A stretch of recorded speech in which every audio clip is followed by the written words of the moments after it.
Энэ сая Баярбаатар гишүүн нэгтээр нь давхцчил байна. Тэр нөгөө цомхтголоо гэд ажил үүргийн давхцал юмыг харгалзаж үзэхгүйгээр одоо явцсан. Тэгсэн мөртлөө зарим газар нөгөө аль биесний цомхтгол нь байхгүй. Тухайлах юм бол энэ сумдын соёлын төвүүдэд жигдхэн байна л л дээ. Одоо чинь хангаан бүс гэхэд нийтдээ 58 сум байгаа. Тэгэл яг жигдхэн нэг 6 орон тоотоо бол нэгнийх нь зүгээр цалингийн өхөө болцсон. Орон тоо нь бол байгаад байдаг харахаар цаасан дээр 7 орон тоотойгоо.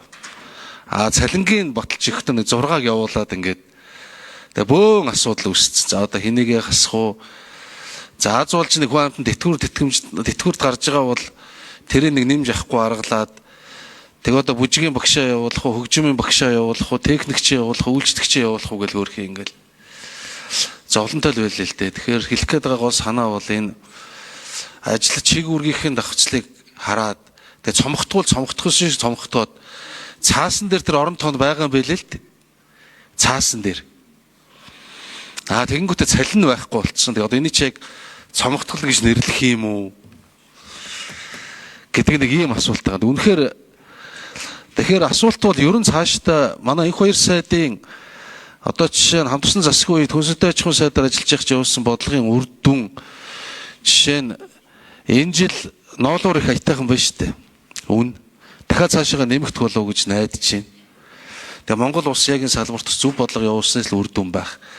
Тэгэхээр цаашдаа энэ хэмнэлт яг ард иргэдийн өсөж байгаа, хүсэмжилж байгаа хэмнэлтийг юу нь яаж гаргах юм бэ? Энэ төлөвлөгөөнд одоо ерөн санснаар туссан зүйл байна уу? Ерөн цаашдаа бид нар эдийн засгаа хөгжүүлье. Энэ улс орныхоо эдийн засгийн байдлыг сайжруулъя гэвэл яг хэмнэлтэн дээр ямар бодлого баримтлах уу? Энэ дээр бодод төлөвлөж байгаа зүйл байна уу гэж би энэ 2 сайдаас. За 5 номерын микрофон ажил хэсгийн энэ 2 сайд. За бид нөгөө 126 гишүүнтэй парламент байгуулад олон намын хамтарсан засгийн газар гээд энэ засгийн газрын бүтцийг данхаалгацсан зүйл байгаа. Тэгэхээр бүх чиг үүрэг дээр энэ дүн шинжилгээ хийгдэж байна. Чиг үүргийн шинжилгээ хийгдэж байна. Давхардсан, уялдаагүй олон асуудал гарч байгаа. Өнөөдөр үлдэр засаг дээр бид нэр төрийн өмчийн компаниудын одоо бүт зохион байгуулалт уялдааны асуудлыг ярьж байна.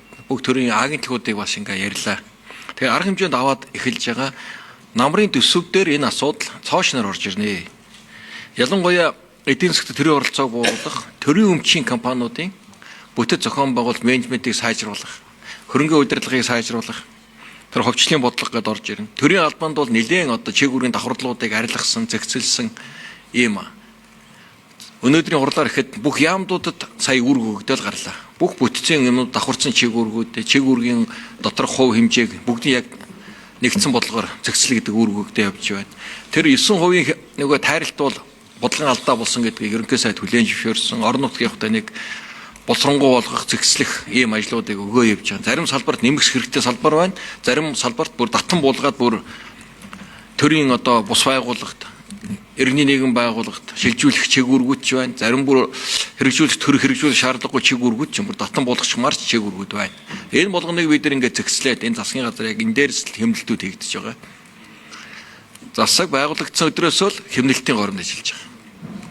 Одоо эдийн засгийн формоос ахуулаад амин чухал шаардлагагүй үзэж байгаа хөрөнгө оруулалт арга хэмжээнд бүгдийг цуцлаж байгаа.